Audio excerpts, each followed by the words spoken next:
श्लोक संख्या 33 से 33 श्लोक। धृत्यायया धारयते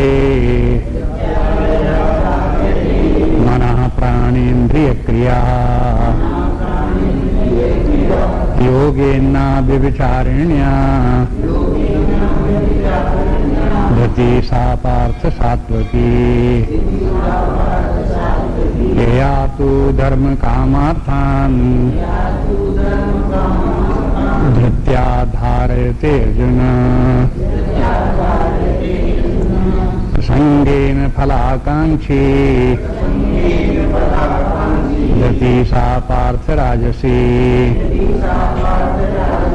यया स्वप्नं भयं शोकं विषादं मदमेव च न विमुञ्चति दुर्मेधा धृति सा पार्थ तामसी सुखं त्वेदानीं त्रिविधम्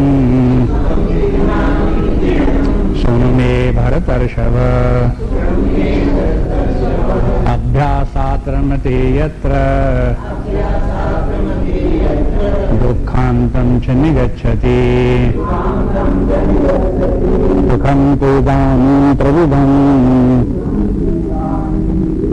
शृणु मे भरतर्षभ अभ्यासात् रमते यत्र दुःखान्तं च निगच्छति।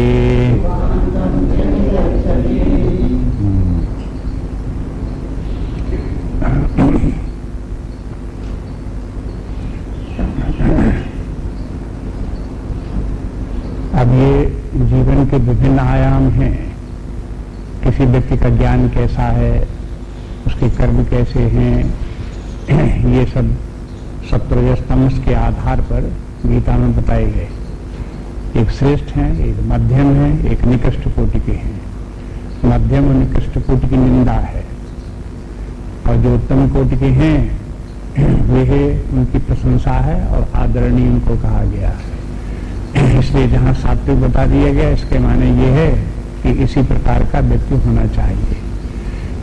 अभी नहीं है तो आगे बनने का प्रयास करना चाहिए। जब व्यक्ति को ये बातें समझ में आ जाएंगी तो अपने आप वो साधना में लगेगा। तो ये सोचेगा आगे चल करके हम सत्वगुणी बन करके श्रेष्ठता प्राप्त करें, महानता प्राप्त करें। अभी तक जो कुछ हो गया सो हो गया, आगे हम श्रेष्ठ बने। ये है प्रेरणा देने के लिए, ये है विभाजन करते हुए व्यक्तित्व के विभिन्न अंगों का निरूपण करते हैं। व्यक्ति का व्यक्तित्व, उसकी पहचान और फिर उसका विकास, ये सब उद्देश्य बराबर शास्त्र का रहता है। यही अध्यात्म विद्या का यही उद्देश्य है कि व्यक्ति का आध्यात्मिक विकास हो, व्यक्तित्व का विकास हो। तो ज्ञान 3 प्रकार का हुआ तो 3 प्रकार का कर्म भी हो गया, 3 प्रकार का कर्ता भी हो गया, 3 प्रकार की बुद्धि भी हो गई, 3 प्रकार की धृति भी हो गई। ये सब ये है, इनका वर्णन करते आ रहे थे। कल धृति देख रहे थे और ये लगभग कार्यकारण नियम से एक के बाद सिलसिले से रखे गए हैं।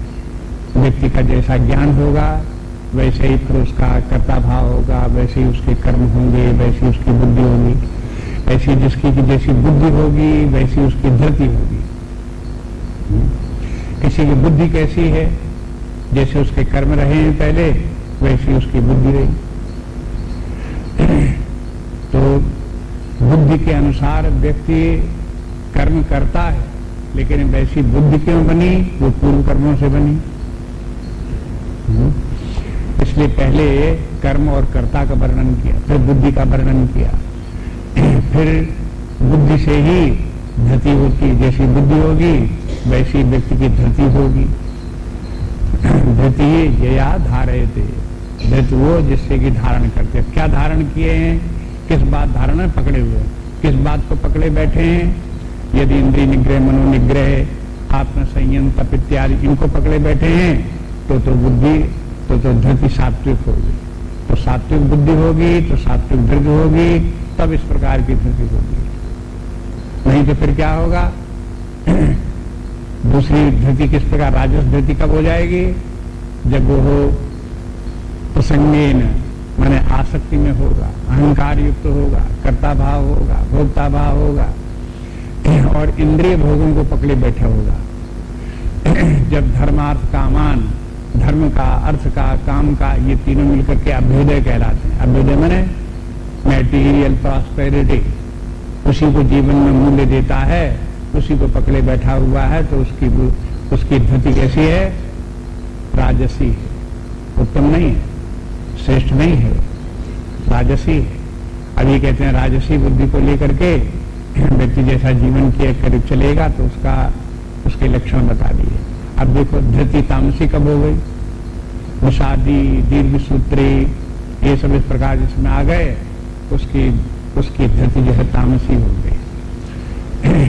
जो विषाद को नहीं छोड़ता, जो आलस्य, प्रमाद, निद्रा को नहीं छोड़ता, जो मूर्खता को नहीं छोड़ता, तो उसको पकड़े बैठा हुआ, तो उसकी वो धृति है। तो ये धृति कहीं कोई किसी व्यक्ति की जानबूझ करके नहीं होती कि हम इसको पकड़ के बैठना चाहिए हमको, और इसको हम पकड़े हुए हैं अब छोड़ेंगे नहीं, ऐसे नहीं होता है। वो तो स्वभावतः व्यक्ति की जैसी बुद्धि होती वैसी धृत होती है, और जैसी धृत होती है उसी को पकड़े हुए बैठा होता है। उसे पता भी नहीं होता कि हम क्या कर रहे हैं। अगर कोई भौतिकवादी है और भौतिक सुख में ही, भौतिक वस्तुओं के ही प्राप्त करने की इच्छा उन्हीं को पकड़े बैठा हुआ है, तो उसे क्या पता वो क्या कर रहा है? वो तो अपने स्वभाव के अनुसार उसी को पकड़े बैठा हुआ, बस मालूम भी नहीं कि वो क्या कर रहा है, उसे पता भी नहीं उसकी धृति किस प्रकार की। वो तो जब शास्त्र देखे तब पता लगे कि शास्त्र तो कहता है कि हमारी राजसी धृति थी, होनी चाहिए सात्विक। ये शास्त्र संकेत शास्त्र से मिलेगा। अब इस प्रकार जब तीनों प्रकार की धृति हो गई, तो अब अंत में अंतिम बात क्या है? अंतिम बात है सुख। किस व्यक्ति का सुख कैसा?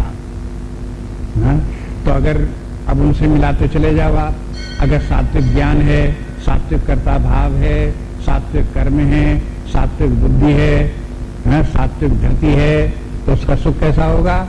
वो भी सात्विक होगा।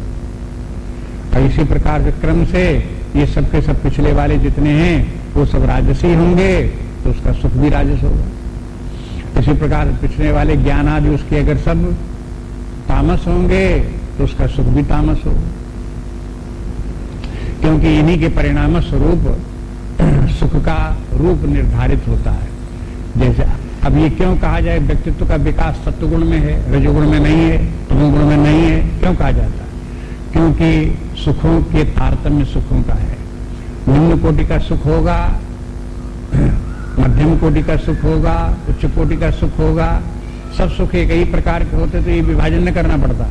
सुख विभिन्न प्रकार के हैं, इसलिए जो है उनका तारतम्य है, इसीलिए सब विभाजन करना पड़ा। मनुष्य को अगर समझा दिया जाए, दिखा दिया जाए, तो सात्विक सुख ही चाहेगा। अगर एक व्यक्ति के सामने सात्विक सुख रखा जाए और दूसरा राजस रखा जाए, एक तामस रखा जाए, कहें तुम्हें इनमें तीनों में से कौन सा पसंद है?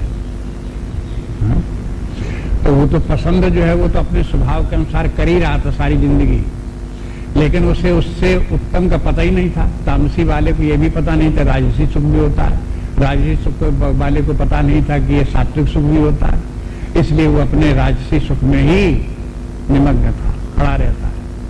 लेकिन जब उसके सामने सात्विक सुख रखा जाए और थोड़ा सा वो विचार करे तो कहे हाँ है तो यही सात्विक सुख ही श्रेष्ठ, तो फिर क्यों राजस सुख में पड़े रहे? कि पता नहीं। इसलिए जो है ये देखेंगे कि व्यक्ति अपने स्वभाव के अनुसार जो कुछ जैसा जीवन जीता रहता है, जिस परिणाम को प्राप्त होता है, उसे पता नहीं होता कि वो क्या कर रहा है। यही बताना ज्ञान है। ज्ञान के माने जो बात जैसी है वो बात वैसे ही पता चल जाए तो ज्ञान है।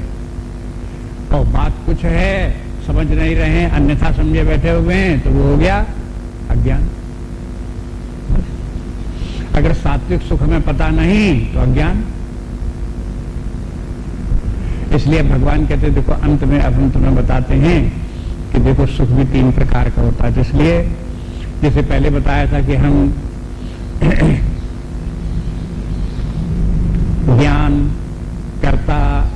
कर्म, ये 3 प्रकार के होते हैं, वो हम तुमको बताएंगे। तो पहले बोला, फिर तीनों को बता गए क्रम से। फिर बताए कि बुद्धि और धृति ये भी 3 प्रकार की होती है। तो ऐसा कह करके फिर बुद्धि बता दी 3 प्रकार की, फिर धृति बता दी 3 प्रकार की। अब यहाँ फिर प्रतिज्ञा करते हैं, माने उसकी भूमिका देते हैं आगे कि जो जितनी बात पहले कहने में कही थी वो तो हो गई, इसलिए अब सुखम तो इदानीम त्रिविधम सुनो, अब 3 प्रकार का सुख है वो भी तुम सुनो। हाँ? सुनो सुनो में, हे भरतर सब मैं सुनो। अब हम तुमको बताएंगे कि सुख भी 3 प्रकार का होता है, सो भी सुन लो, जान लो तुम। अब सबसे पहले जो है वो सात्विक सुख बताएंगे। तो सात्विक सुख बताने में आप देखेंगे कि भगवान ने 3 पंक्तियां दी। इस श्लोक की भी दूसरी पंक्ति सात्विक सुख का लक्षण है। अभ्यासात रमते यत्र दुखांतम च निगच्छति, ये सात्विक सुख का लक्षण है। अगले श्लोक में पूरी दोनों पंक्तियां जो है वो सात्विक सुख का लक्षण ही बताती हैं। ये सात्विक सुख का विस्तार से वर्णन कर दिया, और फिर आगे राजस और तामस का उतना विस्तार नहीं है। जहां ये सात्विक सुख न हो वहां फिर राजस है या तामस है। ये बात में अपने आप निकाल करके इंटरप्रिटेशन के द्वारा निकाल लो उसको। इसलिए यहाँ पे कहते हैं कि देखो, अभ्यासात रमते यत्र, अभ्यासात रमते, इसका तात्पर्य क्या है? एक सुख तो होता है नैसर्गिक सुख, जैसे पशुओं को होता है। पशुओं का सुख नैसर्गिक सुख है। हाँ? अगर कुत्ते को खाने को रोटी डाल दो तो खुश हो जाएगा, और उसे कुत्ते को अगर दूध पिला दो और खुश हो जाएगा। अगर उसे मांस का टुकड़ा डाल दो तो और खुश हो जाएगा। तो उसको ये स्वाद लग रहा है और अच्छा उसे लग रहा है, तो क्यों लग रहा है? ये उसका नैसर्गिक सुख है। इसलिए शास्त्र हमारे कहते हैं कि जो इंद्रिय भोगों के सुख हैं, शारीरिक सुख हैं, ये पशुओं के समान सुख हैं और ये नैसर्गिक सुख कहलाते हैं। जैसे पशु लोग नैसर्गिक सुख में अपने जीवन व्यतीत करते हैं, ऐसे बहुत से लोग पशु के समान जीवन जीते हैं और नैसर्गिक सुख प्राप्त करते हुए जीवन समाप्त करते हैं। दूसरा सुख जो है वो हो, दूसरा सुख है अभ्यासात, अभ्यासात रमते। अभ्यासात जिसने के अभ्यास करके जो सुख प्राप्त किया जाता है, वो अभ्यास से प्राप्त होने वाला सुख नैसर्गिक नहीं है, ये सांस्कृतिक सुख है, कल्चर्ड है। जब व्यक्ति ने अपना कल्चर किया, अपना विकास किया, सुधार किया, श्रेष्ठता प्राप्त की, तब सुख प्राप्त हुआ, बिना किए प्राप्त नहीं होगा। सात्विक सुख जो है व्यक्ति को सहज उपलब्ध नहीं है कि अपने आप प्राप्त हो, चाहे उसने पूर्व जीवन में किया हो, चाहे जीवन में किया हो। जब वो कुछ साधना करे, कुछ प्रयास करे, अभ्यास करे, तब प्राप्त होगा। उदाहरण के रूप में देखो, उन्होंने व्यक्ति कोई रात में सोया, नींद आती है और नींद आती है और सोता है, बढ़िया, खूब बढ़िया नींद, रात में नींद आई, तो ये क्या हुआ? ये नैसर्गिक सुख है। हाँ? और सवेरे 5 बजे, 6 बजे, 4 बजे और बढ़िया नींद आती है, ये भी नैसर्गिक सुख है। लेकिन अभ्यासात क्या है? अभ्यास के माने ये है कि आप जानबूझ करके 4 बजे उठ जाओ, 5 बजे उठ जाओ, सूर्योदय के पहले उठ जाओ। कहते अच्छा तो नहीं लग रहा है, नहीं अच्छा लग रहा तो भी उठो और अभ्यास डालो। जब अभ्यास डालोगे तो उस अभ्यास के फलस्वरूप आपको जो सुख प्राप्त होगा वो नैसर्गिक सुख नहीं होगा, अभ्यास के कारण होगा। और नैसर्गिक सुख की अपेक्षा ये अभ्यास से प्राप्त होने वाला सुख कहीं ज्यादा श्रेष्ठ है। सवेरे उठ करके जल्दी शौचाद से, स्नानाद से निवृत्त होकर के ध्यान करो, पूजन करो, और इसका अभ्यास डालो। अभ्यास डालो, महीने, 2 महीने, 6 महीने, साल भर, 2 साल, 3 साल करो इस प्रकार से, तो फिर आपको रोज अपने आप ही सवेरे उठने लगो, सवेरे ही सारे कार्य होने लगे, तो 2-3 साल के बाद में आपको फिर कहीं किसी दिन सवेरे उठने का और स्नान आदि करने का अवसर न मिले, आपको कैसा लगेगा? फीका फीका लगेगा, आज कुछ गड़बड़ है, उदासी उदासी लगेगी, भारीपन कुछ लगेगा, ऐसा लगेगा कि आज कहीं कुछ नहीं।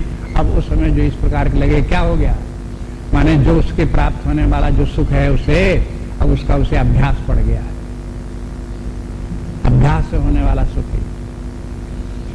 स्कूलों में बच्चों को भेजो पढ़ने के लिए तो पढ़ने में मन नहीं लगता, भाग आएंगे, पढ़ेंगे नहीं, घेरे घेरे कहे कहे बड़े मुश्किल में पढ़ेंगे। लेकिन पढ़ते पढ़ते जब तक वो बीए में तक पढ़ते हैं तब उनको फिर अभ्यास पड़ता है। तो जो बचपन में जितना कि 1-2 दर्जे में जितना पढ़ने के लिए कहा जाता था और स्कूल जाने के लिए कहा जाता था, 4-5 में पहुंचता तो अपने आप स्कूल दौड़ने लगता है, लेकिन पढ़े चाहे फिर भी नहीं। लेकिन जहां 7वें 8वें 10वें हुआ तहां फिर कुछ अपने आप से भी थोड़ा बहुत पढ़ने लगता है, और फिर बीए में जब पढ़ता है तब बिना कहे अपने मन से ही पढ़ने लगता है। तो उसे माँ बाप को बताना नहीं पड़ता कि देखो तुम बीए में पढ़ रहे हो, तुम पढ़ते कुछ नहीं, ऐसे उसे बताना नहीं पड़ेगा। एमए में पढ़ रहे हो, तुम इतने बड़े हो गए, एमए में पढ़ते हो, तुम पढ़ते लिखते कुछ नहीं हो, अपने एडमिशन कराए घूम रहे हो, ये कहने की जरूरत नहीं पड़ती, वो अपने आप से ही पढ़ता, अपने मन से एडमिशन लेगा, अपने मन से पढ़ेगा। अब क्या हो गया, ये अभ्यासात रमते। और फिर आप कहीं पढ़ने के बाद में किसी व्यक्ति को पैसे का लोभ लालच न हुआ, पूर्व जीवन के संस्कार के कारण भौतिक सुखों में प्रवृत्ति न हुई, तो फिर उसका मन अंतर्मुखी हुआ, तो फिर वो और पढ़ना चाहेगा। उसने जिस सब्जेक्ट में जहाँ कहीं जो कुछ पढ़ा है तो उसके बाद सोचेगा इसमें तो बहुत पुस्तकें हैं। किसी भी सब्जेक्ट में, जैसे इकोनॉमिक्स है, पॉलिटिक्स है, इसमें एमए में कुछ पुस्तकें तो प्रेस्क्राइब होती हैं, टेक्स्ट बुक होती हैं, और कुछ रेफरेंस बुक होती हैं। जब उन रेफरेंस बुक को 2-4 को देखता तो लगता अरे ये तो बहुत ज्ञान है, ये इसमें तो बहुत लिखा हुआ है। तो वो अपने जितना कोर्स का है उतना पढ़ करके इम्तिहान तो देता है, लेकिन उसके मन में आने लगता है कि ये तो बहुत ज्ञान इस क्षेत्र में है, अब हमें इसे पढ़ना चाहिए। तो फिर उन पुस्तकों को, रेफरेंस बुक्स को भी ले करके फिर वो पढ़ना शुरू करता, उस सब्जेक्ट में फिर वो विशेष ज्ञान फिर वो प्राप्त करता है। अब वो उन पुस्तकों को एडमिशन न भी हो, स्कूल में सर्टिफिकेट न भी मिलने वाला हो, तो भी उन पुस्तकों को लेकर पढ़ रहा है। अब क्यों पढ़ रहा है? अब देखो, इस प्रकार से सुझाने की बात ही कि अभ्यासात रमते। आप ये न कहो सबके साथ ऐसा नहीं होता, सबके साथ तो नहीं होता है, क्योंकि जहां रजोगुणी प्रवृत्ति जहां ज्यादा होती है तो किताबें देते हैं फेंक, और पैसे कमाने के चक्कर में पड़ जाते हैं। उनसे अगर कहो, उनको जो कहीं नौकरी चाकरी मिल गई, काम धंधे में लग गए, उनसे पूछो तुम्हारे एनी की किताबें क्या हुई, तुम्हारी बीए वाली किताबें क्या हुई, तो एको किताब उनके पास नहीं, घर में एक पन्ना नहीं मिलेगा कहीं किसी किताब का। क्या हुई, क्या करना है, पढ़ लिया था, पास हो गए, दे दी दूसरे को, उसके बाद पन्ना पलट करके देखने की जरूरत ही नहीं, पढ़ेंगे नहीं। फिर तो ये पढ़ने का स्वभाव लोगों को क्यों नहीं हुआ, आदत क्यों नहीं पड़ी? रजोगुण ने जोर मारा और लोभ की प्रवृत्ति बढ़ी, तो उसने धन की तरफ व्यक्ति को मोड़ दिया और वो उसने पढ़ाई लिखाई उसकी छूटी। इसलिए ये देखो कि ये है अभ्यासात रमते। जब अभ्यास के द्वारा जो सुख प्राप्त होता, अभ्यास के माने, यहाँ अभ्यास के माने ये नहीं कि आप रोज पेड़ा खाते तो रोज पेड़ा खाओ तो ज्यादा आनंद आने लगे, ये मतलब नहीं। अभ्यासात रमते के माने ये है कि संस्कार करना, अपना सुधार करना, कल्चर करना थोड़ा। ये जब ये विकास प्रकार से ज्यादा अपना करेगा तब फिर उसको जो सुख प्राप्त होगा वो श्रेष्ठ सुख होगा। तो भगवान कहते हैं कि अभ्यास से जो सुख प्राप्त होता है, दुखांतम से निगच्छति, ये उसी के साथ जोड़ लो, दुखांतम से निगच्छति, ये अभ्यास से प्राप्त होने वाला सुख व्यक्ति को दुखों के अंत तक ले जाता है। दुखांतम माने दुख समाप्त कर देता है। इसके माने रजो सत्वगुण से नीचे के जो रजोगुण तमोगुण के सुख होंगे वो दुखों से छुटकारा नहीं करा सकते, यही से अर्थ लगा लो। यही सत्वगुणी सुख ही ऐसा है जो अभ्यास के कारण प्राप्त होगा और उसके बाद में फिर वो आत्मज्ञान ब्रह्म ज्ञान प्राप्त करके दुखों की आत्यंतिक निवृत्ति कर देगा। माने दुख हो ही करें। कभी कभी ऐसे लोग जो होते हैं जो सत्वगुणी स्वभाव के होते हैं, तो उनको दुख एक तो कम होता है, और फिर कहीं आत्मज्ञान इत्यादि के विचार किया ज्यादा, भगवान की भक्ति हृदय में आ गई, तो फिर वो जो दुख, थोड़ा बहुत दुख होता तो वो दुख भी नहीं होता।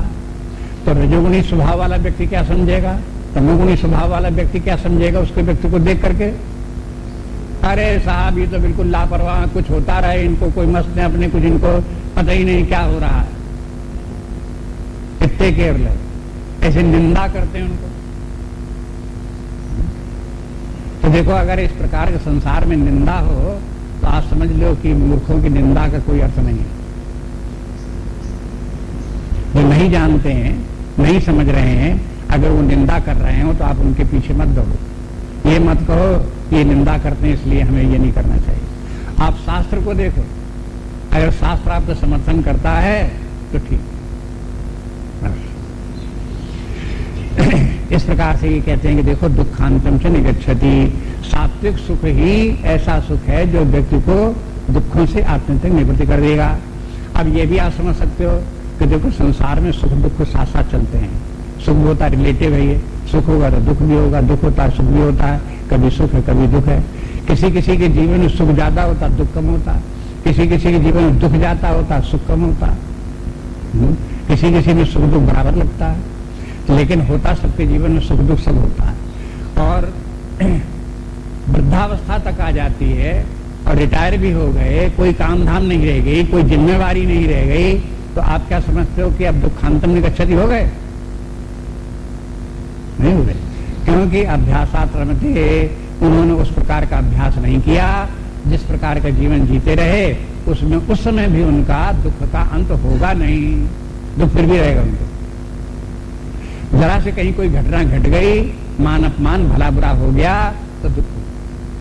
बल्कि ओल्ड एज साइकोलॉजी ये कहती है कि वृद्धावस्था में जैसे शरीर कमजोर पड़ जाता है, ऐसे एक प्रकार से मन बुद्धि जो है वो भी कमजोर पड़ जाते हैं, और उस समय जो है जरा सी कोई घटना घट जाए तो उसी में व्यक्ति दुखी हो जाता है।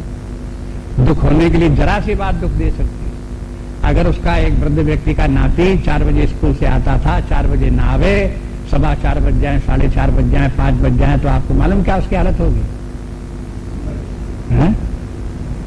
तो कितना परेशान होगा, कितना दुखी होगा। इतनी सी बात, अब वही 5 बजे आ गया तो कहीं कहां चले गए थे, कि फ्रेंड के पास चले गए, अब वो दुखी बैठे घंटे भर। तो ये दुख जो है ये इस प्रकार का दुख। आप कोई कहोगे तद बेवकूफी के दुख है, अरे बेवकूफी का स्वभाव व्यक्ति का ऐसा ही है, जैसा स्वभाव तैसे दुख हो रहा है। कोई समझदारी के साथ में उसने दुख थोड़ी किया था कि सोच समझ करके दुखी होता, हो गया सो हो गया दुखी। इसी प्रकार घर में जरा जरा सी बात में हो जाती, किसी व्यक्ति को अरहर की दाल अच्छी लगती, एक दिन अरहर की दाल नहीं बनी तो दुखी हो गया, आज अरहर की दाल नहीं बनी। अब ये भी कोई दुखी की बात है, लेकिन उतनी में दुखी हो गया। ये समस्या जो दुख की है, जो बड़ी बड़ी बातों में दुख हो जाता है, छोटी छोटी बातों में भी दुख हो जाता है। जब इस प्रकार के दुखों को बात देखते तो पता चलता है ये दुख क्यों है, क्योंकि स्वभाव रजोगुणी है, क्योंकि स्वभाव तमोगुणी है, उसके अनुसार ये दुख हो रहे हैं। इसलिए अगर सत्वगुण होगा व्यक्ति में तो दुखांतम निगच्छति। तो कहते ऐसा भी हो सकता है जीवन ऐसा हो जब दुख हो ही नहीं किसी को, हाँ?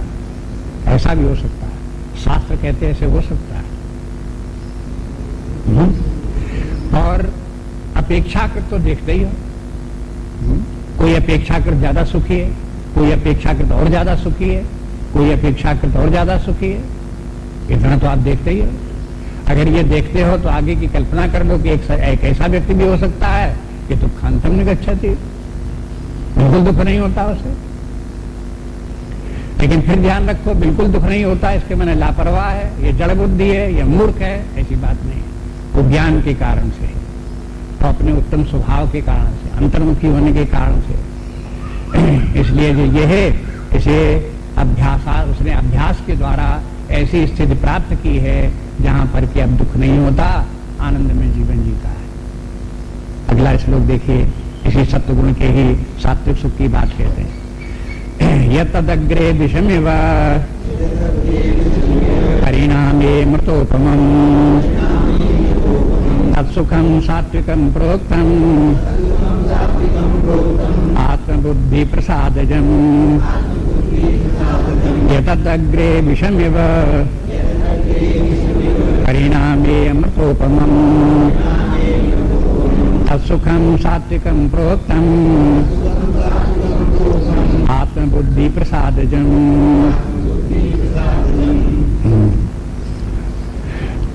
फिर उसी सात्विक सुख को कहते हैं यत तद अग्रे विषमयोग। अग्रे मैंने प्रारंभ में जब अभ्यास व्यक्ति करता है तब विषमयोग विष के समान लगता है, और परिणामे अमृतोपम, और जब अभ्यास हो गया और श्रेष्ठता व्यक्तित्व का विकास हो गया तब अमृतोपम, तब वो अपना अमृत के समान हो गया। यह सुखम तत्सुखम सात्विकम प्रोक्तम, कहते हैं कि यह सुख जो है सात्विक सुख है। एक बात और अंत में कहते हैं भगवान कि आत्मबुद्धि प्रसादजम, आत्मबुद्धि प्रसादजम। यह अभ्यास किस बात का है? अभ्यासात रमते, माने अभ्यास करते करते आत्मबुद्धि आ जानी चाहिए। जब आत्मबुद्धि आ जाती है तो उसके कारण से जो व्यक्ति को सुख प्राप्त होता है वो दुखों की आत्यंतिक निवृत्ति हो जाती है और सदा के लिए सुखी हो जाता है। लेकिन ये बिना अभ्यास के नहीं होता, अभ्यास करना पड़ता है। इसलिए शुरू यहीं से किया, अभ्यासात रमते यत्र। अब ये आत्मबुद्धि क्या है? ये जो बुद्धि जो है ये है देह बुद्धि होती है, हाँ? कि मैं शरीर हूं। तो जब देह बुद्धि होगी तो व्यक्ति को दुख रहेगा, भय चिंता भी रहेगी। और जब व्यक्ति को जीव बुद्धि होती है, जीव भाव भी होता है, उस समय अपने आप को समझता मैं जीव हूं, तो भी दुखों की निवृत्ति नहीं होगी। उसी में डर रहेगा, ऐसे कर्म न करोगे नरक में पहुंचो, अगले जीवन में ये हो, तो इसलिए उसको दुख, उसको जीव को भी दुख रहते हैं। लेकिन यही बुद्धि जब आत्मबुद्धि हो, ये पता लगे कि हमारा वास्तविक स्वरूप तो आत्मा है, चाहे अपने आत्म तत्व का दर्शन न हो लेकिन बुद्ध स्वीकार कर ले कि आत्मा ही अपना स्वरूप है। कैसा आत्मा? जो सच्चिदानंद स्वरूप है, जो अनादि अनंत है, जो आकाश की तरह सर्वत्र व्याप्त है, जो सर्वात्मा है, पूर्ण आत्मा है। ऐसा लक्षण शास्त्र ने बताया है। यह आत्मा ही अपना स्वरूप है, वही मैं हूँ। ये बुद्धि जिस समय स्वीकार कर लेती है तो ये सहसा नहीं करती। अभ्यासात रमते यत्र, अभ्यास करना पड़ता है बार बार कि मैं आत्मबुद्धि, आत्मा है वही मैं हूँ, आत्मा है वही मैं हूँ। ये बार बार व्यक्ति को अभ्यास करना पड़ेगा। तो इस प्रकार का अभ्यास करते, और उस अभ्यास को करने के पहले दूसरे अभ्यास करने पड़ेंगे। निष्काम कर्मयोग का अभ्यास करो, माला जपने का अभ्यास करो, पूजा करने का अभ्यास करो, तप करने का, इंद्रिय निग्रह इत्यादि का अभ्यास करो। ये सब अभ्यास व्यक्ति को करने पड़ेंगे। इनको करते करते अंत में अभ्यास आत्मबुद्धि आ जानी चाहिए। जब आत्मबुद्धि आ जाएगी तो आत्मज्ञान नहीं हुआ, ब्रह्मनिष्ठा प्राप्त नहीं हुई, लेकिन आत्मबुद्धि हो गई तो व्यक्ति को सात्विक सुख कहलाएगा। अब यहाँ ये समझ लेना चाहिए कि यह एक तो सुख है सात्विक सुख, वो तो बुद्धि में आत्मभाव आ जाने से आ जाता है। लेकिन एक सुख और भी है जो कि सात्विक सुख नहीं है, जो त्रिगुणातीत सुख है, सत्व से भी आगे का है। तो सात्विक सुख तो अभ्यासात रमते, लेकिन जो पारमार्थिक सुख है, आत्मानंद का जो सुख है, वो अभ्यास से नहीं प्राप्त होता, वो ज्ञान से प्राप्त होता है। देखो अंतर है। इसलिए इतनी दोनों बातों को एक उनका विभाजन जो लोग समझ सकते हो धीरे धीरे करके उसको ध्यान में रखें। एक सात्विक सुख क्या है उसको भी समझ करके रखें। सात्विक सुख सत्व गुण के प्राप्त होने से जो सुख प्राप्त होता है वो सात्विक सुख है। अब जब सत्व गुण से भी आगे निकल जाएं, मन बुद्धि को पार कर जाएं, अपने सच्चिदानंद स्वरूप का अनुभव करने लगे, उसी भाव में स्थित रहें, तो उस अवस्था का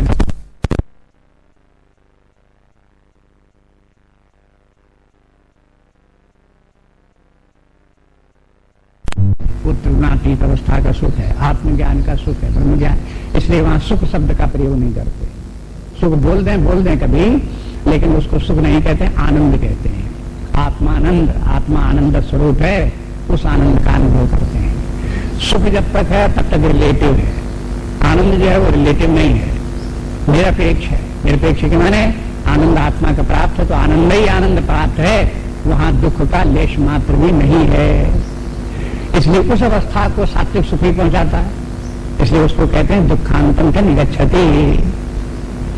सात्विक सुख प्राप्त करके व्यक्ति को थोड़ा थोड़ा दुख फिर भी रह सकता है, लेकिन जहां आत्मज्ञान की स्थिति प्राप्त हो गई वहां वो भी दुख रंच में थोड़ा दुख था वो भी समाप्त हो जाता है, दुख का बिल्कुल अंत हो जाता है।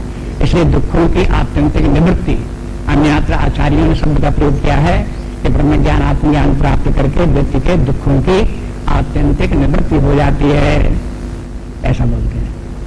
तो दुखों के आत्यंतिक निवृत्ति के लिए भगवान ने शब्द किया दुखांतम से निगच्छति, वहां दुख की पूर्णता दुख समाप्त हो जाते हैं। तो अगर ये मालूम हो कि एक अवस्था ऐसी जिसमें कि आनंद ही आनंद है और आत्मा का आनंद जो है कहीं से, आत्मा के आनंद की अनेक प्रकार की महिमा है, बहुत प्रकार से विचार करो तो आप देखो, एक बात तो यही कि उसके साथ में दुख है ही नहीं, सुख ही सुख है। दूसरी बात ये कि वो अविनाशी है, कभी उसका समाप्त होने वाला नहीं, सदा रहने वाला, चूंकि आत्मा अविनाशी है, नित्य है, इसलिए आत्मा आनंद स्वरूप होने के कारण से उसका आनंद भी नित्य है, अविनाशी है, उसको कभी समाप्त नहीं होता। अन्य जितने भी सात्विक सुख हो चाहे राजस इत्यादि हो, ये सब सुख किसी न किसी माध्यम से होते हैं, इंस्ट्रूमेंट के द्वारा होते हैं, चाहे शरीर से हो, चाहे इंद्रियों से हो, चाहे प्राण से हो, चाहे मन से हो, चाहे बुद्धि से हो, कहीं न कहीं कोई न कोई इंस्ट्रूमेंट प्रयोग किया जाएगा तब उसको वो सुख प्राप्त होगा। लेकिन आत्मा का सुख कैसा है? Without any mediation, no mediator, बीच में कहीं कुछ नहीं, आत्मा का डायरेक्ट आत्मा का। बाकी संसार के जितने सुख हैं वो मीडिएटेड हैं, उसमें कहीं न कहीं कोई न कोई बीच में एक साधन होता है जिसके द्वारा प्राप्त होते हैं। अगर आप टीवी देखो बड़ा आनंद आ जाए आपको उसमें कोई, तो बिना आंखों के थोड़ा आ जाएगा,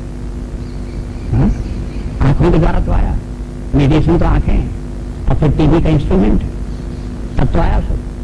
इसलिए कहते हैं कि देखो ये सुख जितने भी लौकिक हैं उन सब में माध्यम कोई ना कोई है, लेकिन आत्मा का आनंद बिना माध्यम के, और माध्यम की का लक्षण क्या होता है? वो माध्यम कभी है कभी नहीं है, टीवी कभी है कभी नहीं है, इंद्रिया कभी है, आंख कभी है कभी नहीं है, कभी साफ दिखाई देता कभी नहीं दिखाई देता।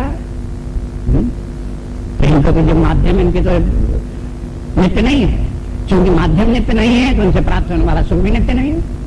लेकिन आत्मा में किसी माध्यम की जरूरत नहीं, वो स्वयं आनंद स्वरूप है, इसलिए वहां जो आनंद है वो नित्य आनंद है, शाश्वत आनंद है। और जितने भी मीडियम होते हैं सुख प्राप्त करने के, वे जिस वस्तु से सुख प्राप्त होने वाला होता है उसको वो फीका कर देते हैं, कम कर देते हैं। अगर किसी व्यक्ति की आंखें ज्यादा तेज हों तो उसे साफ दिखाई देगा, साफ दिखाई देगा, ज्यादा सुख प्राप्त होगा। आंखों का तेज घट गया, सुख घट गया, आंखों का तेज और घट गया, सुख और घट गया।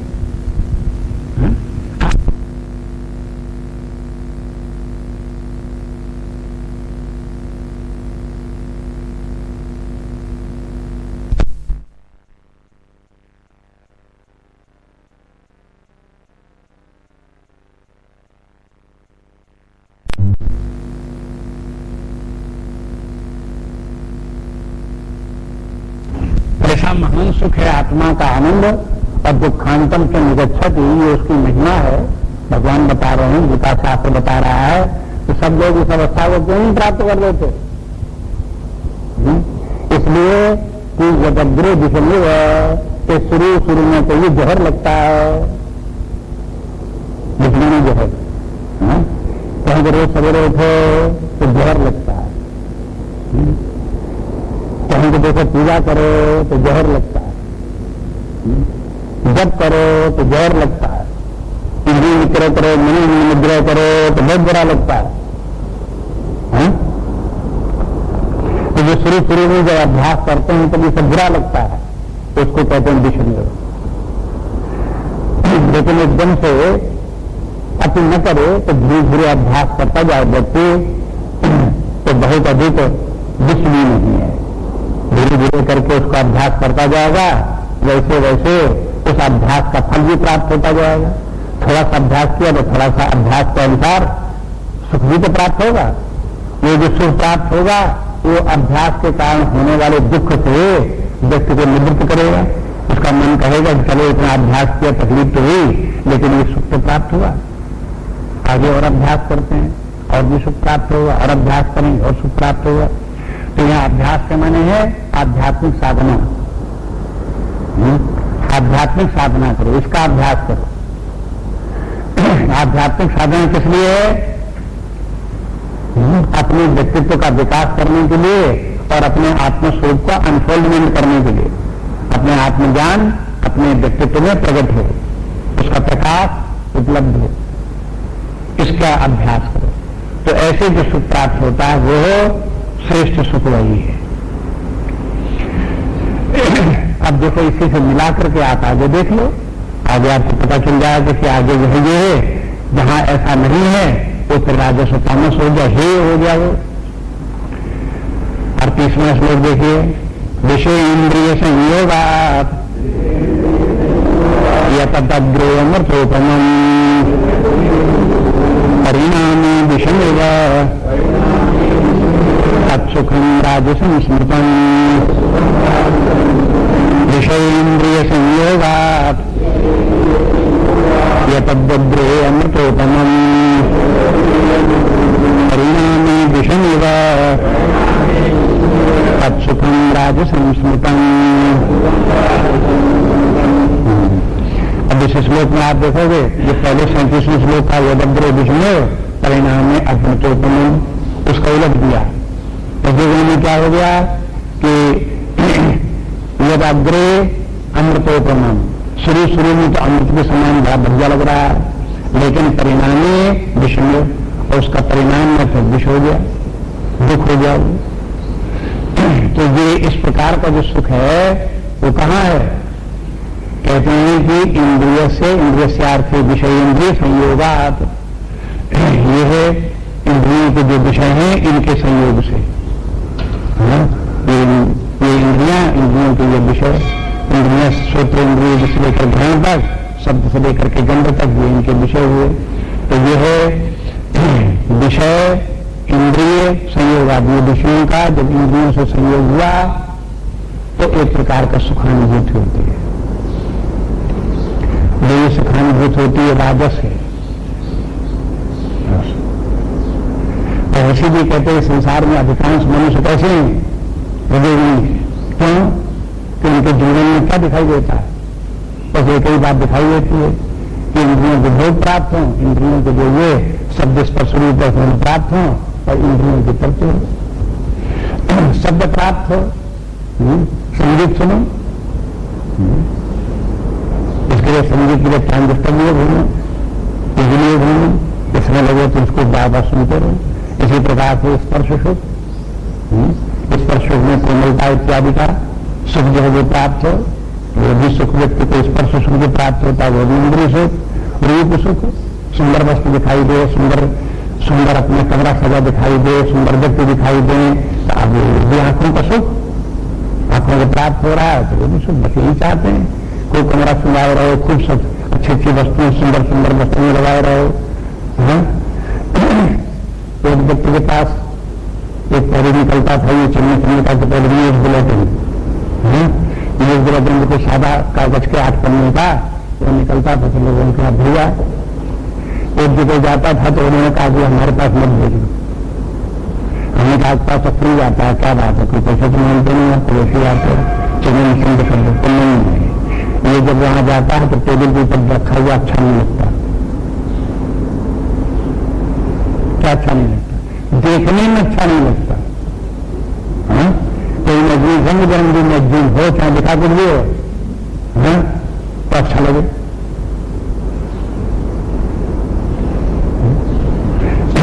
देखो हमेशा ध्यान किस बात का है? कि इंद्रियों को अच्छा लगे, इंद्रियों को अच्छा लगे। बस इंद्रियों को अच्छा लगने के लिए सारी जिंदगी व्यक्ति तैयारी करता रहता है, साधन बताता रहता है, उसी के उसी में आयु उसकी व्यतीत होती रहती है। इसलिए मनुष्य को क्या कहते हैं? मनुष्य स्वभावता रजोगुणी है, स्वभावता। इसलिए कहते हैं विषय इंद्रिय संयोगात। तो यदग्रे अमृतोपमम्, पहले तो बड़ा अच्छा लगता है, सुखदायी लगता है, लेकिन कहते हैं परिणामी विषय हो, लेकिन इंद्रिय सुखों का परिणाम क्या है? कहते हैं ये सब जो है वो हो बाद में विष के समान, बाद में विष के समान मैंने दुखदायी है। शुरू में तो सुख देता है ये, लेकिन बाद में दुख देता है। इसी के बाद अब इस बात को वहां आप जोड़ लो, 5वें अध्याय में भगवान जहां कह आए हैं कि देखो ये ही संस्पर्शजात होगा दुख योनि एवते आद्यंत बनता कौनते न तेसु रमते बुधा। यही संस्पर्शजात होगा जो इंद्रिय विषयों का जो संस्पर्श भोग है, दुख योनि एवते, ये सुख जरूर लगते हैं लेकिन अंत में उनसे दुख प्राप्त होने वाला है, परिणाम उनका दुख है। दुख की जल है वो दुख योनि एवते आद्यंत बनता है, और आद्यंत वाले भी नित्य नहीं है, आद्यंत बनता है। न तेषु रमते कौन बुधा, इन सुखों को पसंद नहीं करते। कौन लोग पसंद नहीं करते? जो बुद्धिमान व्यक्ति होंगे वो पसंद नहीं करेंगे, लेकिन जिनकी जो बुद्धि मंद है उनको वही पसंद आएगा। इसलिए कहते हैं कि देखो ये है परिणामे विषम। अब ये परिणाम में विषम कैसे है ये? अब वैसे तो कोई भी इनका प्रयोग करके देख ले और अपने आप ही देखे कि उसका परिणाम क्या है, ध्यान देकर परीक्षा के लिए करे, केवल इन भोगों को सुख भोगने के लिए नहीं, परीक्षा के लिए करके देखे कि देखो इनकी भोजन को भोगते हैं और देखें इनका क्या परिणाम होता है, तो उसको पता चल जाएगा। ऑब्जेक्टिव अगर इसका लेकर के माइंड देकर के उसकी परीक्षा करेगा तो उसके परिणाम में जो दुख होने वाले हैं उसे साफ दिखाई देने लगेंगे। नहीं तो कठोपनिषद देख लो, नहीं तो सर्ववेदांत सार संग्रह देख लो, इन ग्रंथों में जो है ये इंद्रिय भोगों के जो परिणाम हैं, जो दुखद परिणाम हैं, उनका बड़े विस्तार के साथ वर्णन किया गया है। कठोपनिषद में तो फिर भी संक्षेप में कभी जरीन के तेजा, इनके कारण से जो व्यक्ति का तेज क्षीण हो जाता है, इंद्रियों का तेज क्षीण हो जाता है, बुद्धि का तेज क्षीण हो जाता है। अगर बुद्धि का ही तेज क्षीण हो गया तो क्या परिणाम होगा? तो जीवन ही क्या है? बुद्धिहीन व्यक्ति का जीवन क्या है? बहुत लोगों को बात समझ में नहीं आती। अरे चाहे जितनी देसी भाषा में समझाओ, बोलचाल की भाषा में समझाओ, बात समझ में नहीं आ रही। क्यों नहीं समझ में आ रही? समझने वाली जो बुद्धि है वही मंद पड़ गई। कैसे मंद पड़ गई? जरीन की तेजा, उनका तेज नष्ट हो गया बुद्धि पर, हम नहीं समझ में आती। इसलिए कहते हैं कि ये सबके सब जो है व्यक्ति का, ये सब जो इंद्रिय भोग अंत में विनाशकारी है, व्यक्ति के शरीर में रोग उत्पन्न कर देने वाले। पश्चात हम तो शरीरे क्या था भजको, पश्चात हम तो शरीरे रोगा, ये सब क्या है? ये सब उसी के पश्चात हम ये दिखाने परिणाम विश्व में हो। इसलिए कहते हैं तत्सुखम राजसम स्मृतम, ऐसे सुख को राजस सुख कहते हैं।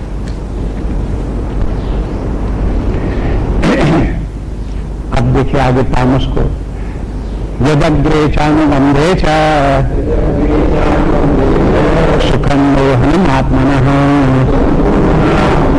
निद्रालस्य प्रमादोत्थम तत्तामसमुदाहृतम्।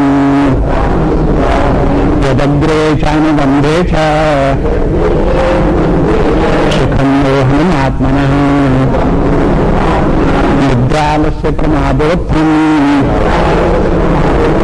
तत्तामसमुदाहृतम्। इस तामस सुख को भी समझ लेना चाहिए। देखो तामस सुख कैसा है? पहली बात तो कि पहले सुख बाद में दुख, और एक ये है कि पहले दुख साधना काल में और परिणाम में सदा के लिए सुख। एक ये बात भी है, यदग्रे विष्णु, जो पहले विष्णु साधना की उसमें तो कष्ट लगा लेकिन बाद में सुख हो गया, तो वो सुख कब तक चलेगा? बाद वाला सुख तो बाद वाला सुख सुख ही बना रहेगा, चलते ही रहेगा। लेकिन यदि प्रारंभ में सुख हुआ बाद में दुख हुआ, उस दुख का क्या होगा? वो दुख ही चलता रहेगा फिर आगे।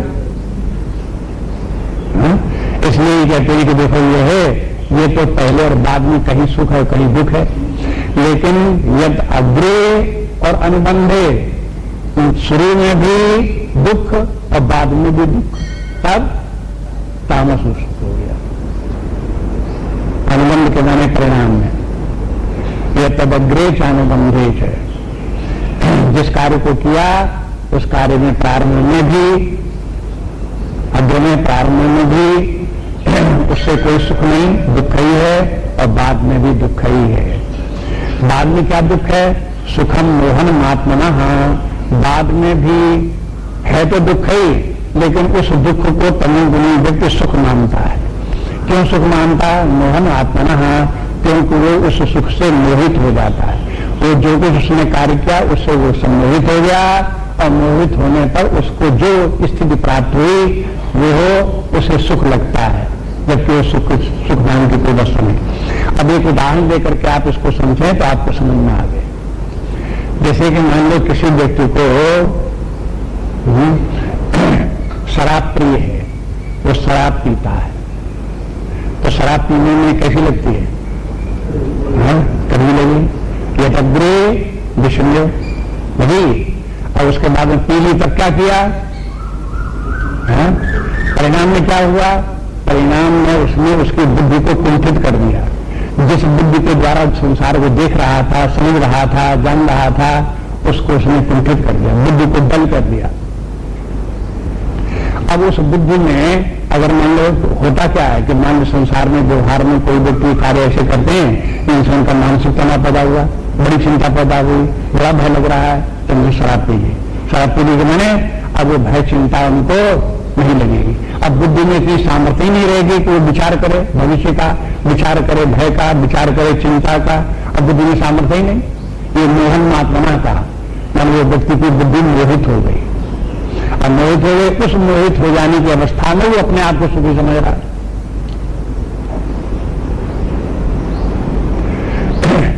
तो देखो इसमें ये इस सुख को भी, इस तामसी सुख का भी अपना एक लक्षण है, उसको भी समझेंगे।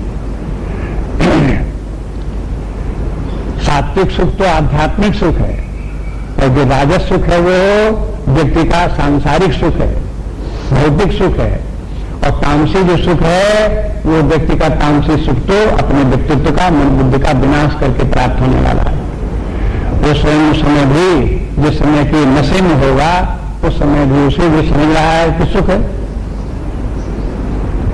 लेकिन नशे में उसको कोई सुख थोड़ा है।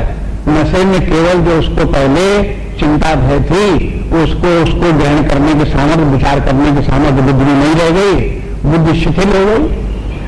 कभी किसी को नींद आ जाती है, कोई ऐसी चीज खाई उसको, नशीली चीज, उसे खाने से उसको नींद आ गई।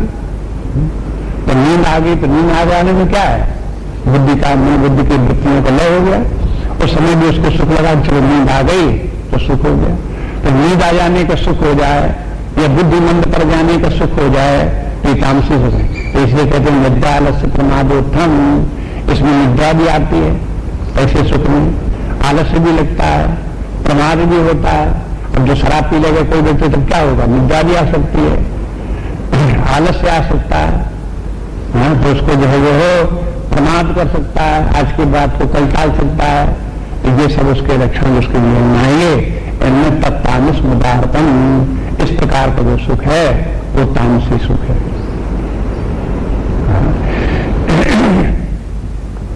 तो अब यहां पर देखो, अपने शास्त्रों में मादक पदार्थों के सेवन के लिए गीता में कहीं नाम नहीं दिया, मादक पदार्थों का सेवन नहीं करना चाहिए। लेकिन यहाँ सिद्धांतों को इस प्रकार से बताते हैं जिससे कि आपको अपने आप से पता लग जाए। मादक पदार्थ का नाम लेने लगे तो मान लो यहाँ ये कहने लगे कि जो भांग खाएगा उसकी बुद्धि उसको तामस सुख प्राप्त होगा। तो जो शराब पीने वाले क्या कहेंगे? अरे साहब वो तो भांग खाने वाले व्यक्तियों को तामस सुख होता है, शराब पीने वालों को थोड़े होता है। और शराब पीने वाले व्यक्तियों को अगर कह दिया, उनको लिख दिया जाता है कि शराब पीने वालों को भी तामस सुख होता है, तो कहते हैं कि जो शराब के लिए लिखा गया है और वो आजकल जो टैबलेट चली उनसे थोड़े, उनका नाम थोड़ी लिखा गया है, या हीरोइन का नाम थोड़ी लिखा गया है। इसलिए यानी कितने प्रकार के मादक पदार्थ होंगे, तो नाम लिखने से क्या होता है? बस ये समझ लो कि जिन पदार्थों खाने से व्यक्ति की बुद्धि कुंठित होती हो, आलस्य प्रमाद निद्रा बढ़ता हो, शारीरिक शक्ति क्षीण होती हो, इंद्रियों की शक्ति क्षीण होती हो और उसको सुख न होता हो लेकिन सुखाभास होता हो। इंद्रियों को सुख को ये भी मान सकते हैं कि राजस सुख जो है वो एक भौतिक सुख है, संसारी व्यक्तियों का सुख है, व्यवहार में ऐसे मान भी सकते हैं। लेकिन ये तामस सुख तो सुख है ही नहीं, लेकिन फिर भी सुख न होते हुए भी उसको वो अपने मोह के कारण से, जड़ बुद्धि के कारण से उसको वो सुख मानता है। इस प्रकार से हो गया। अगला श्लोक देखिए, न तदस्ति प्रसज्ञान वा दिव्यदेवेषु वापना सत्वं तद्विजयैर्मुक्तं तदेधि स्यात् निर्गुणैः न तदस्ति प्रसज्ञान वा दिव्यदेवेषु वापनः सत्वं प्रभुजैर्मुक्तं यदेधि स्यात् निर्गुणैः। अब ये कंक्लूजन है, समापन पर आ गए। तीन तीन प्रकार के बताते, अब आगे तीन तीन प्रकार के नहीं बताएंगे, जितने थे उन सबको बता दिया। अगर इतनी बातों को भी आप ध्यान रखो तो अपने व्यक्तित्व को का आप अपने परीक्षा भी कर सकते हो कि हम तामस स्वभाव हमारा है कि राजस है कि सात्विक है, और फिर अपने विकास के लिए जो साधनाएं जगह जगह गीता में और दूसरे शास्त्रों में दी गई हैं उन साधनाओं को भी अपना करके अपने व्यक्तित्व का विकास भी कर सकते हो। अब ये बताते हैं कि देखो संसार में जितनी भी सृष्टि है वो सभी सृष्टि त्रिगुणात्मक है। ये बात पहले भी कह आए हैं 7वें अध्याय में, 13वें अध्याय में, वहां पर भी भगवान कह आए हैं कि देखो सब जो है वो तीन तीन गुणों से तो सभी कुछ है। चौथे अध्याय में भी भगवान ने कहा था, उसी बात को यहाँ फिर दोहराते, कहते हैं न तदस्ति प्रसज्ञान वा दिव्य देवेश वापना। इस पृथ्वी लोक में कहो अथवा दिव्य लोक में कहो या स्वर्गादि लोकों में कहो, इन कहीं भी कोई भी लोक हो, वहां जो कुछ भी सृष्टि है वो कोई भी सत्यम प्रकृति मुक्तम, कोई भी ऐसा सत्य नहीं है, कोई भी ऐसी वस्तु या व्यक्ति नहीं है जो प्रकृति जय मुक्तम, जो प्रकृति के इंस के गुणों से मुक्त हो। स्यात् त्रिगुण ही यदि भी जो कुछ भी है वो सब त्रिगुणात्मक है। जितनी भी सृष्टि है वो सब त्रिगुणात्मक है, जितने भी प्राणी हैं वो सब त्रिगुणात्मक है। मनुष्य आज जितने हैं वो भी तीन गुणों वाले हैं। अब कहते हैं इसके बाद दिव्य लोक में और जहां देवलोक में, अगर आगे कहो गंधर्व लोक में तो वहां भी तीन प्रकार के हैं, अगर कहो स्वर्गलोक में तो वहां भी तीन प्रकार के हैं। देवलोक कहां तक है? ब्रह्मा विष्णु महेश है। तो ब्रह्मा विष्णु महेश में तीन क्या हैं? एक सत्वगुणी प्रधान है, दूसरा रजोगुण प्रधान है, तीसरा तमोगुण प्रधान। उनके साथ में तीन गुण लगे हुए। इस प्रकार से आप देखो कि सारी सृष्टि जो वो हो त्रिगुणात्मक है।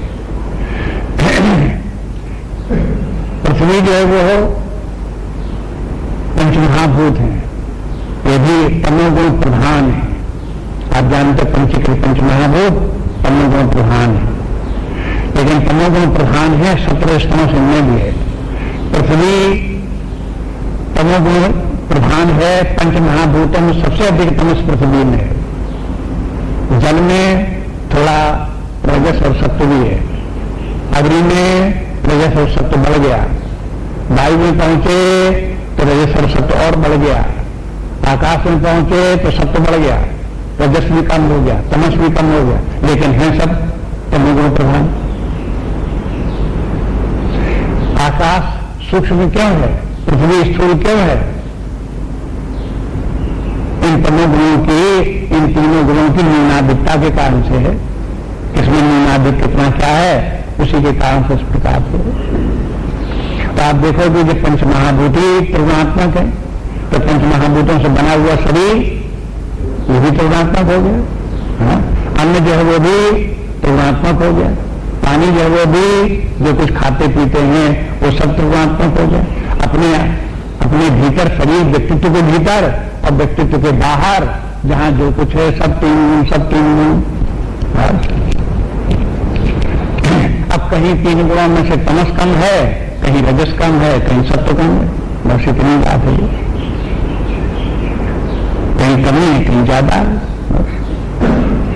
अब एक व्यक्ति जो है वो तमोगुणी है, तो उस तमोगुणी व्यक्ति में भी शरीर तमोगुण प्रधान है, प्राण रजोगुण प्रधान है, मन बुद्धि सत्वगुण प्रधान है।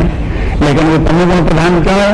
वो व्यक्ति में ये सब होते हुए भी उसका स्वभाव जो है वो जैसे कर्म किए उसके अनुसार कारण शरीर में जो ये तीनों गुण होते हैं, तमस की अधिकता है, सत्वरजस कम है, इसलिए इस प्रकार का है। वो रजोगुण प्रधान है, उसमें रजस की अधिकता है, इसके कारण से। लेकिन है तो व्यक्ति तो वही उसका, वही शरीर, उसी प्रकार प्राण, उसी प्रकार मन, उसी प्रकार इंद्रिय, उनके कारण से व्यक्ति जो है वो हो सत्वरजस और तमस रूप में भिन्न भिन्न प्रकार के हो गए। तो इस प्रकार से आप देखेंगे। अब भगवान ये कह देते हैं कि एक और तो परमात्मा है जिसको तीनों गुणों से कोई मतलब नहीं है, और दूसरी तरफ प्रकृति है या माया है जो त्रिगुणात्मक है, और उसके द्वारा जो नानात्व की जितनी रचना है वो 3 गुणों में नानात्व है। इसलिए तीनों गुणों के नानात्व के कारण से सारी सृष्टि में भी नानात्व है, नाना रूप नाना गुण क्यों दिखाई दे रहे हैं? इन 3 गुणों के कारण से दिखाई दे रहे हैं। जहां जहां 3 गुण दिखाई दें, जहां जहां समझो तो वहां वहां सब माया समझ लो, वहां वहां प्रकृति समझ लो, और जहां जो है ये 3 गुण न हो वहां समझ लो आत्मा है, परमात्मा है। इसलिए नाम किसका देते हैं? देखो, न तदस्ति पृथ्व्याम बा, पृथ्वी का नाम देते हैं।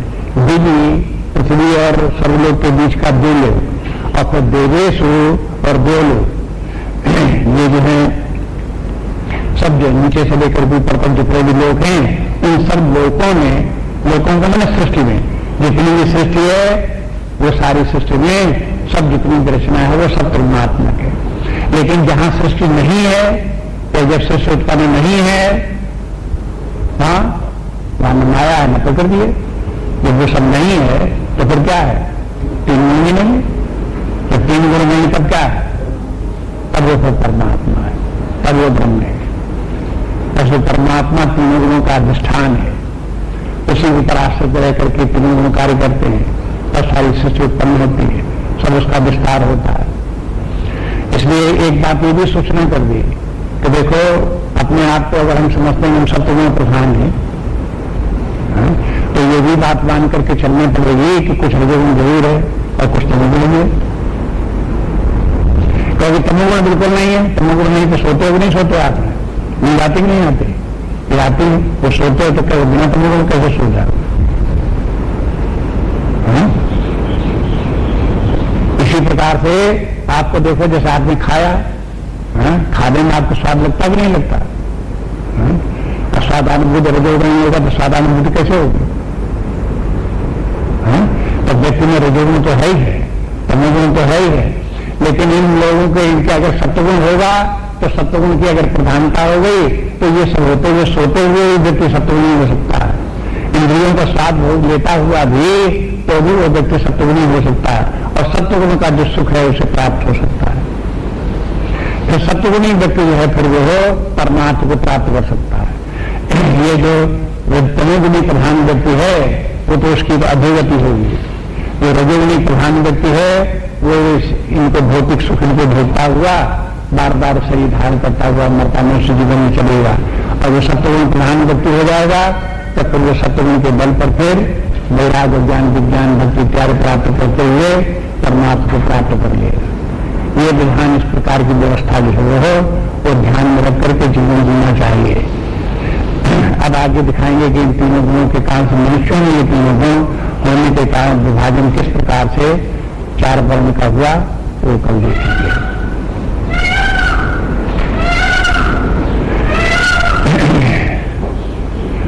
नान्या स्पृहा रघुपते हृदयस्मदीये सत्यं वदामि च भवान् अखिलान्तरात्मा भक्तिं प्रयच्छ रघुतं भवनिर्भराम्ये कामादिदोषरहितं कुरु मानुसञ्जय। श्रीराम जय राम जय जय राम।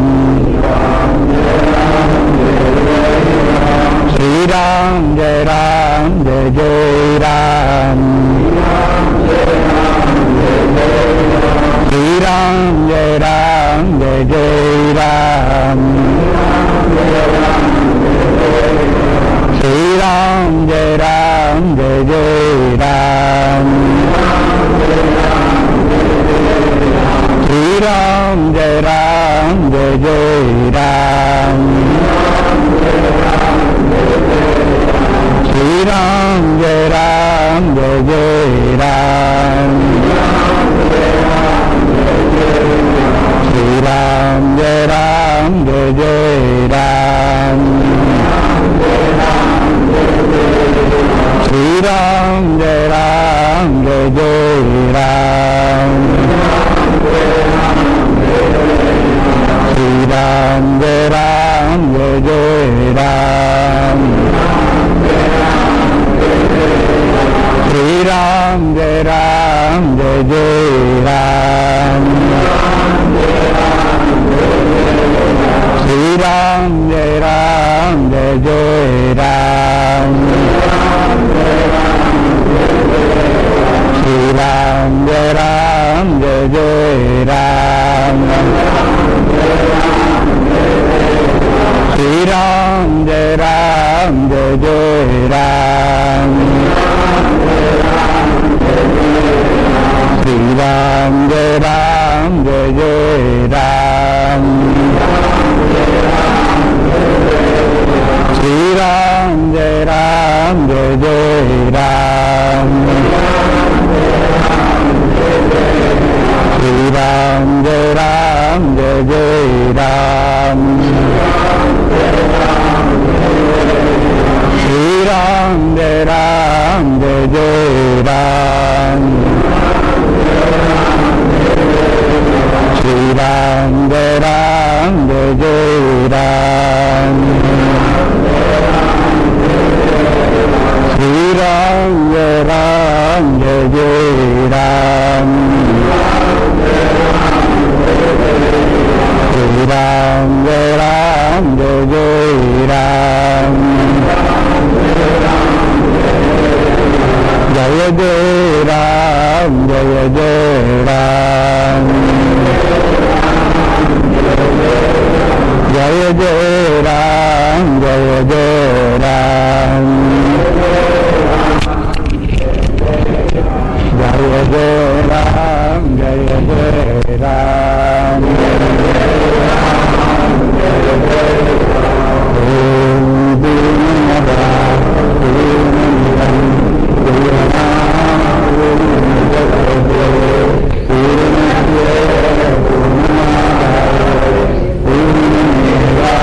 पूर्णमेवावशिष्यते